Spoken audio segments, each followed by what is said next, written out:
एक बार भगवान विष्णु क्षीर सागर में शेषनाग पर विश्राम कर रहे थे। देवी लक्ष्मी उनके सम्मुख ही विराजमान थी। तभी ब्रह्मा जी के साथ अन्य देवता उनके समक्ष पधारे। जय ब्रह्मदेव, हे सच्चिदानंद, हे सृष्टि पालक। पापी रावण से पीड़ित होकर ये पृथ्वी, ऋषि, मुनि, देवता, गंधर्व सब आपकी शरण में आए हैं। इनकी रक्षा कीजिए भगवान। रक्षा कीजिए प्रभु, हमारी रक्षा कीजिए। रक्षा कीजिए प्रभु, हमारी रक्षा कीजिए। पृथ्वी पर सत्य का नाश हो रहा है प्रभु। पृथ्वी पर पाप की शक्तियां बढ़ रही हैं। लंका के राजा रावण ने तीनों लोकों में आतंक फैलाया हुआ है। देव, दानव, मनुष्य कोई उस पापी रावण के सामने टिक नहीं पाता, क्योंकि स्वयं ब्रह्मा और महादेव ने रावण को वरदान दिया है कि रावण की मृत्यु देव, दानव, नाग, किन्नर किसी के हाथों नहीं हो सकती। प्रभु, आपकी सृष्टि का भार उठाना मेरा परम धर्म है, पर जब पृथ्वी पर धर्म की जगह अधर्म अपना स्थान बनाने लगे तो मैं भी डोलने लगती हूँ। मैं अधर्म का भार कैसे संभालूं प्रभु? पाप की अग्नि से मैं जलने लगी हूँ। प्रभु, मेरी रक्षा कीजिए। पृथ्वी त्राहि त्राहि कर रही है प्रभु। जब अभिमानी रावण चलता है तो ऐसा लगता है मानो अपने पांव तले पृथ्वी को कुचल देगा। पृथ्वीवासी घबरा रहे हैं प्रभु। समस्त ऋषि मुनि भी रावण के आतंक से परेशान हैं। अबलाओं और मानवता की लाज बचाने वाला पृथ्वी पर कोई नहीं प्रभु। यदि कोई सत्य और धर्म की राह पर चलने के लिए सोचता है तो वह मनुष्य जीवित नहीं रहता। हर प्राणी को पाप के रास्ते पर चलने के लिए विवश किया जा रहा है। जब पाप की शक्ति बढ़ जाए तो पुण्य की शक्ति का जन्म होना आवश्यक है प्रभु। आपके कथन अनुसार जो व्यक्ति परिश्रम, पूजा, पाठ और अच्छे कर्म करेगा उसको आपका आशीर्वाद अवश्य प्राप्त होगा। इसलिए प्राणियों की रक्षा करना आपका कर्तव्य है प्रभु। इक्ष्वाकु वंश के तेजस्वी राजा दशरथ अयोध्या के राजा थे। उनकी 3 पत्नियां कौशल्या, कैकेयी और सुमित्रा थीं। राजा दशरथ के पास धन, वैभव, शौर्य की कोई कमी नहीं थी। उनकी प्रजा भी सभी प्रकार से सुखी थी, पर चिंता का एक कारण यही था कि राजा दशरथ के कोई संतान नहीं थी। वो संतान प्राप्ति की इच्छा से सदैव चिंतित रहते थे। एक बार महाराज दशरथ, आज सूर्य देवता उत्तरायण में प्रवेश कर रहे हैं।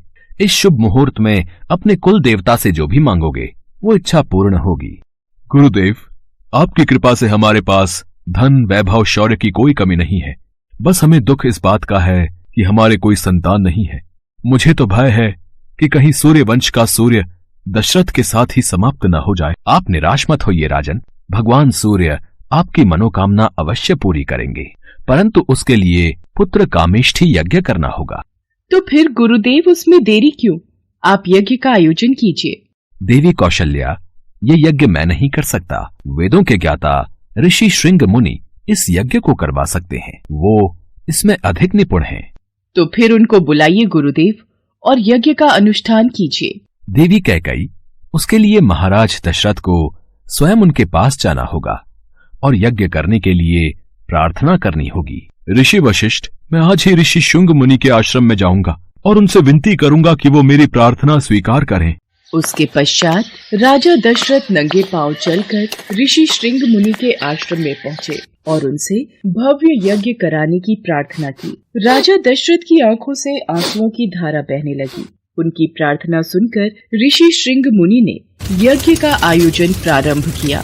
यज्ञ शुरू करने के साथ ही राजा दशरथ ने अपनी चतुरंगिनी सेना के साथ श्याम कर्ण नाम का घोड़ा छोड़ दिया। इसके बाद उनका यज्ञ शुरू हुआ। इस यज्ञ में ऋषि श्रृंग मुनि के साथ साथ सभी ऋषि मुनि, तपस्वी, विद्वान, मित्र, राजा महाराजा और उनके गुरु वशिष्ठ भी शामिल हुए। इन सभी लोगों की उपस्थिति में यज्ञ का आरंभ हुआ। मंत्रोच्चार से चारों दिशाएं गूंज उठी और यज्ञ की आहुति से सभी दिशाएं महक उठी और हवन कुंड की अग्नि में से अग्निदेव प्रकट हुए। उनके हाथ में खीर का पात्र था। राजन, ये खीर का पात्र लो और इस खीर को अपनी तीनों रानियों में बांट दो। जिस इच्छा से तुमने इस यज्ञ का आयोजन किया है, तुम्हारी वो इच्छा पूर्ण होगी। धन्यवाद अग्निदेव, आपने मेरी सारी चिंताएं दूर कर दी। आपकी जय हो अग्निदेव। यज्ञ के समाप्त होने के बाद महाराज दशरथ ने अपने सभी अतिथियों, ऋषि मुनियों, ब्राह्मणों आदि को दान देकर सकुशल विदा किया। कौशल्या, ये खीर का पहला भाग मैं तुम्हें देता हूँ, इसे ग्रहण करो। कैकई, ये खीर का दूसरा भाग हम तुम्हें देते हैं। ये लो सुमित्रा, खीर का तीसरा भाग तुम खाओ। सुमित्रा, तुम सबसे छोटी हो, इसलिए पहले मेरी इस खीर का थोड़ा हिस्सा तुम खाओ। आपने सही कहा दीदी, फिर तो मेरी खीर का भी कुछ भाग मैं सुमित्रा को देती हूँ। कौशल्या और कैकई अपनी खीर में से एक एक निवाला सुमित्रा को खिला देती हैं। इस प्रकार सुमित्रा खीर का एक भाग नहीं, 2 भाग ग्रहण करती है। यज्ञ के प्रभाव से राजा दशरथ की तीनों पत्नियां गर्भवती हो गईं और चैत्र मास के शुक्ल पक्ष की 9वीं तिथि को पुनर्वसु नक्षत्र में राजा दशरथ की सबसे बड़ी रानी कौशल्या ने शिशु को जन्म दिया। वह शिशु बेहद ही आकर्षक और तेजस्वी था और वह और कोई नहीं बल्कि भगवान विष्णु का ही स्वरूप था। इसके बाद रानी कैकई ने एक पुत्र और रानी सुमित्रा ने 2 तेजस्वी पुत्रों को जन्म दिया। 4 पुत्रों को पाने के बाद महाराज दशरथ बहुत ही प्रसन्न हो गए और उन्होंने पूरे राज्य में उत्सव मनाया।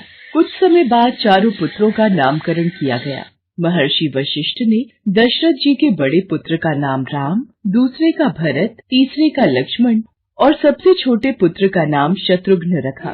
चारों बालकों की किलकारियों से पूरा महल गूंज उठा। सभी देवी देवता भगवान राम के जन्म दिवस पर आकाश से फूल बरसाने लगे। पूरा संसार भगवान राम का जन्मोत्सव मना रहा था और तभी से चैत्र मास की 9वीं तिथि दिवस को रामनवमी पर्व के रूप में मनाया जाने लगा। आप सभी को रामनवमी की हार्दिक शुभकामनाएं। समय पहले की बात है। भरतपुर नामक गांव में चंदन नाम का एक लड़का रहता था। वो स्वभाव से बहुत आलसी था, परंतु उतना ही वो भोला भाला भी था। वो दिन भर कोई काम नहीं करता था, बस सारा दिन खाना और सोना ही उसकी आदत थी।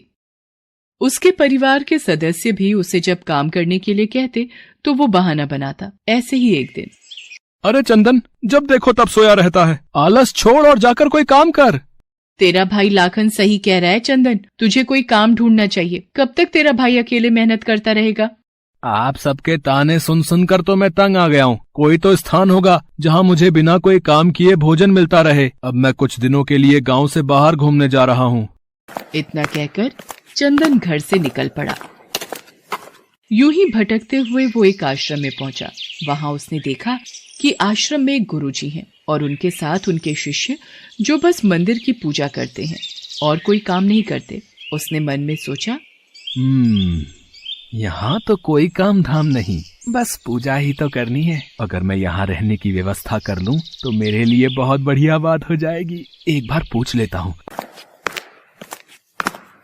प्रणाम गुरुजी, मैं दूर गांव से आया हूँ। अगर आपको कोई परेशानी न हो तो क्या मैं यहाँ कुछ दिन आपके आश्रम में रह सकता हूँ? हाँ हाँ, क्यों नहीं, तुम इस आश्रम में अवश्य रुक सकते हो। लेकिन गुरुजी, मैं कोई काम नहीं कर सकता हूँ। पता नहीं काम करने के नाम पर मुझे आलस घेर लेता है।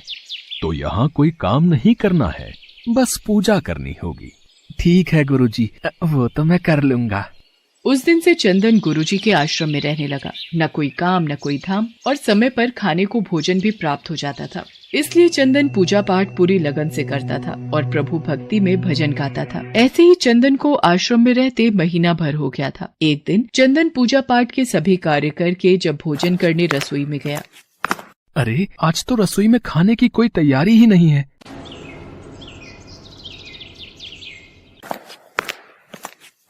गुरुजी, आज खाना नहीं बनेगा क्या? चंदन, आज एकादशी है। आज आश्रम में सबका उपवास है और आज तुम भी उपवास रखो। आज भोजन नहीं बनेगा।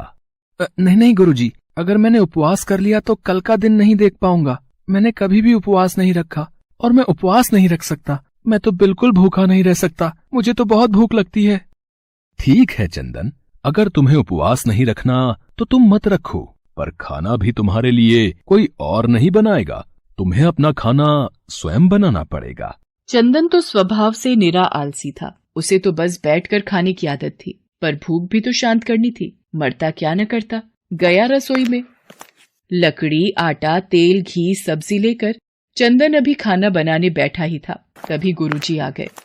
चंदन, तुम आज नदी के उस पार जाकर रसोई बना लो, और जब तुम भोजन बना लोगे तो राम जी को भोग जरूर लगा लेना। ठीक है गुरुजी, मैं भोजन तैयार करके भोग लगा दूंगा। अब मैं चलता हूँ। चंदन ने नदी पार पहुंचकर पहली बार जैसे तैसे खाना बनाया। ये भोजन बनाना तो कितना मुश्किल कार्य है। चलो जैसे तैसे बन ही गया, अब जल्दी से खा लेता हूँ। बहुत जोरों की भूख लगी है। पर याद आया, गुरुजी ने कहा था कि भोजन करने से पहले राम जी को भोग लगाना है। आओ मेरे राम जी, भोग लगाओ जी। प्रभु राम आइए, श्री राम आइए, मेरे भोजन का भोग लगाइए। अरे मेरा भजन भी समाप्त हो गया, भोजन ठंडा हो रहा है, पर भगवान तो आए नहीं। जब कोई नहीं आया तो चंदन बेचैन हो गया कि यहाँ तो भूख लग रही है और राम जी आ ही नहीं रहे। भोला मानस जानता नहीं था कि प्रभु साक्षात तो आएंगे नहीं, पर गुरुजी की बात मानना जरूरी है। पर चंदन भी अपनी बात पर डटा रहा। देखो प्रभु राम जी, मैं समझ गया कि आप क्यों नहीं आ रहे हो। मैंने रूखा सूखा बनाया है और आपको तरमाल खाने की आदत है। आप इसीलिए नहीं आ रहे ना? तो सुनो प्रभु, आज आश्रम में भी कुछ नहीं बनाया। सबका एकादशी का व्रत है, खाना हो तो ये भोग ही खा लो। वो कहते हैं ना, भगवान भी भक्त के वश में होते हैं। श्री राम अपने भक्त की सरलता पर बड़े मुस्कुराए और माता सीता के साथ प्रकट हो गए। गुरुजी ने तो कहा था कि राम जी आएंगे, पर यहाँ तो माता सीता भी आई हैं और मैंने तो भोजन बस 2 लोगों का बनाया है। अगर एक को भोजन खिलाऊंगा तो दूसरे को ना पूछूं तो वो भी तो अच्छी बात नहीं है ना। कोई बात नहीं, मैं आज इन दोनों को ही भोजन खिला देता हूँ। मैं आज भूखा रह लूंगा। प्रभु, आपके इस भक्त ने तो भोजन बहुत ही स्वादिष्ट बनाया है। तभी तो मैंने तुम्हें यहाँ अपने साथ आने का आग्रह किया था। प्रभु, आप दोनों को मेरे हाथ का भोजन स्वादिष्ट लगा, ये जानकर मुझे बहुत खुशी हुई है। पर मुझे लग रहा था कि आप अकेले आएंगे, पर आप तो 2 लोग आए हैं, इसलिए मैं भूखा रह गया। पर अगली एकादशी पर ऐसा न करना, पहले बता देना कि कितने जन आ रहे हो, और हाँ, थोड़ा जल्दी आ जाना। भगवान राम चंदन की भोली भाली बातों को सुनकर मुस्कुराने लगे और माँ सीता के साथ प्रसाद ग्रहण करके चले गए। अगली एकादशी तक चंदन सब भूल गया। उसे लगा कि प्रभु ऐसे ही आते रहेंगे और प्रसाद ग्रहण करते रहेंगे, इसलिए उसने किसी को भी ये बात नहीं बताई। फिर एकादशी आई तो चंदन सोच में पड़ गया। कहीं ऐसा ना हो कि आज भी 2 लोग पधारे तो फिर मैं भूखा रह जाऊं। इसलिए आज मैं पहले से ही 3 लोगों का भोजन बना लूंगा। गुरुजी, मैं नदी पार रसोई बनाने जा रहा हूँ, पर आज थोड़ा ज्यादा अनाज लगेगा। भोजन पर 2 लोग आते हैं। लगता है तू भूख के मारे बावला हो रहा है। ठीक है, ले जा और अनाज ले जा। अब की बार चंदन ने 3 लोगों का खाना बनाया। फिर राम जी को पुकारा, प्रभु राम आइए, सीता राम आइए, मेरे भोजन का भोग लगाइए। भगवान की महिमा भी निराली है। उन्हें भी अपने भक्त के साथ हंसी ठिठोली करने में बड़ा मजा आता है। इस बार श्री राम माता सीता के साथ भरत, लक्ष्मण, शत्रुघ्न और हनुमान जी को लेकर आ गए। अरे ये क्या, एक का भोजन बनाया तो 2 आए, आज 2 का भोजन बनाया तो पूरा खानदान आ गया। लगता है आज भी भूखा ही रहना पड़ेगा। चंदन ने सबको भोजन खिलाया और बैठे बैठे देखता रहा। अनजाने ही उसकी आज भी एकादशी हो गई। फिर अगली एकादशी पर चंदन ने गुरुजी से कहा, गुरुजी, ये आपके प्रभु राम जी अकेले क्यों नहीं आते? हर बार कितने सारे लोग ले आते हैं, इस बार अनाज ज्यादा देना। ये चंदन हर बार मेरे से अनाज बढ़ा कर ले जाता है। कहीं ये अनाज को बाजार में बेचता तो नहीं है? मुझे इसके पीछे जाकर देखना पड़ेगा। ठीक है चंदन, भंडार में से जितना अनाज चाहिए ले लो। चंदन जब अनाज लेकर नदी पार चला गया तो गुरुजी भी छुपकर उसे देखने चल पड़े। इस बार भोजन पहले नहीं बनाऊंगा, पता नहीं कितने लोग आ जाएं। पहले बुला लेता हूँ, फिर बनाता हूँ। प्रभु राम आइए, श्री राम आइए, मेरे भोजन का भोग लगाइए। देखते ही देखते सारा राम दरबार मौजूद हो गया। राम जी मुस्कुराए। सीता माता भी गदगद हो गई चंदन के मासूम जवाब से। प्रभु ये क्या, हम सब तो आपके साथ यहाँ पर भोजन के लिए पधारे हैं, पर यहाँ पर तो प्रसाद तैयार ही नहीं है। प्रभु, इस बार मैंने ना खाना नहीं बनाया। क्यों चंदन, आज तुमने हमारे लिए प्रसाद क्यों नहीं बनाया? राम जी, भोजन बनाकर क्या फायदा? मैं तो भूखा ही रहूंगा, फिर क्या फायदा बनाने का? आप ही बना लो और खुद ही खा लो। क्या करें भैया, भक्त की इच्छा है, पूरी तो करनी ही पड़ेगी। चलो लग जाओ काम पर। लक्ष्मण, तुम लकड़ी काट लो। देवी सीता, तुम आटा गूंथ लो। मैं चूल्हे की तैयारी। राम जी के साथ सब मिलकर रसोई बनाने लगे। चंदन एक तरफ बैठकर देखता रहा। माता सीता राम जी के साथ जब रसोई बना रहे थे तो कई ऋषि मुनि व यक्ष गंधर्व प्रसाद लेने आने लगे। यहाँ तो कोई दिखाई नहीं दे रहा। ये बिना भोजन बनाए अकेला भूखा क्यों बैठा है? चंदन बेटा, क्या बात है, खाना क्यों नहीं बनाया? गुरुजी, आप अच्छा किया, गुरुजी आप आ गए। देखिए कितने लोग आते हैं प्रभु के साथ। मुझे तो यहाँ पर कुछ नहीं दिख रहा सिवाय तुम्हारे और अनाज के। एक तो इतनी मेहनत करवाते हैं प्रभु, भूखा भी रखते हैं और ऊपर से गुरुजी को दिख भी नहीं रहे। ये और बड़ी मुसीबत है। राम जी, आप गुरुजी को दिख क्यों नहीं रहे? चंदन, मैं उन्हें नहीं दिख सकता। क्यों? गुरुजी तो बड़े पंडित हैं, ज्ञानी है, विद्वान है, उन्हें तो बहुत कुछ आता है, उनको क्यों नहीं दिखते आप?